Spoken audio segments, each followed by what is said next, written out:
안녕하세요. 셀리정입니다. 가치가 오른 집 등의 부동산이나 주식 등을 현명하게 물려줄 수 있는 방법에 대해 말씀드리겠습니다. 미국에 있는 대부분의 한인들은 열심히 일해 모은 돈으로 집을 마련하게 되는데 안타깝게도 노후에 치매나 중풍으로 양로원에 가게 되거나 한 달에 만불을 웃도는 장기 요양 비용 때문에 집에 더 이상 살지 못하게 되는 경우를 많이 봅니다. 그래서 자녀들에게 집을 살아있는 동안 물려주려고 하는 분들이 있는데요. 재산보호 신탁 Long-Term Care Asset Protection Trust를 통해서 주는 경우를 제외하고는 미리 주는 것이 결코 현명한 방법이 아닌 이유가 많습니다. 그 중에서 오늘은 세금에 관한 이유를 설명해 드리겠습니다.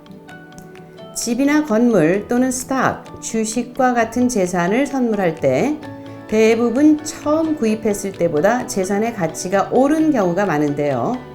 자녀들이 이 재산을 부모가 살아있을 때 선물로 받고 이것을 팔게 되면 적지 않은 Capital Gains Tax, 양도소득세를 내게 될 수 있습니다. 양도소득세란 처음 구입했을 때보다 가치가 오른 재산을 팔아 이익이 생기면 내야 하는 세금입니다. 그러나 리빙 트러스트를 통해 자녀에게 집 등의 부동산이나 주식을 상속하게 되면 세금 기준이 사망 날짜를 기준으로 스텝 업, 즉 계단으로 하늘에 올라가듯 기준 가치 상승을 받아 오른 재산이 cost basis, 즉 원 가치에 적용되어 세금 폭탄을 피할 수 있게 됩니다. cost basis란 세금 계산 시 쓰이는 재산의 원 가치, 즉 처음 구입했을 때의 가치입니다.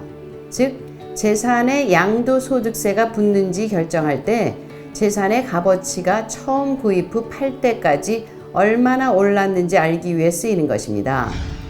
간단히 말해 집을 10만 불에 구입했다면 그것이 cost basis이고 훗날 20만 불로 오른 것을 자녀에게 선물했고 자녀가 20만 불의 집을 판다면 10만 불 오른 것에 대한 양도소득세를 내야 합니다. 그러나 재산 소유자 사망 후에 자녀 등에게 이 집을 리빙 트러스트 등을 통해 주게 되면 cost basis가 스텝 업을 받게 되는데 이 뜻은 재산의 원 가치가 처음 구입했을 때의 가치가 아닌 소유자의 사망 시점에 오른 가치로 적용받아 세금 혜택을 볼 수 있게 되는 것입니다. 예를 들어 박 씨가 오래전에 10만 불을 주고 산 집이 30만 불로 올랐고 아들이 이 집을 상속받게 되면 cost basis가 10만 불에서 박 씨 사망 시 스텝 업, 즉 기준 상승을 받아 30만 불로 되는 것입니다. 그러므로 이 집을 물려받은 아들이 30만 불에 팔게 되면 양도소득세를 전혀 내지 않게 되는 것입니다. 집이나 다른 부동산, 그리고 가격이 오른 주식 등을 트러스트를 이용해 상속하는 큰 이유 중에 하나가 바로 스텝업을 이용해 자녀가 세금을 내지 않도록 도와주는 것입니다.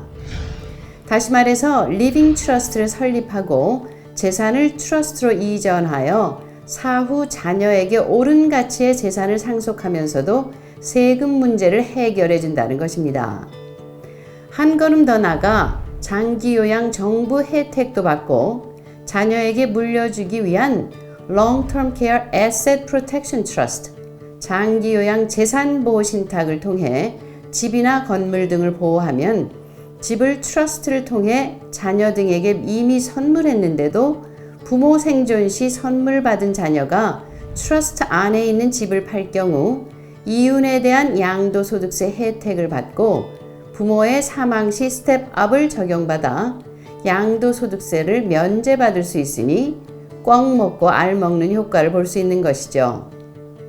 그러나 트러스트도 여러 종류가 있고 또 어떻게 설립되어 있는지에 따라 자녀에게 물려준 재산이 세금 혜택이 될 수도 있고 세금 폭탄이 될 수 있으므로 전문인과 함께 제대로 된 계획을 준비해야 합니다.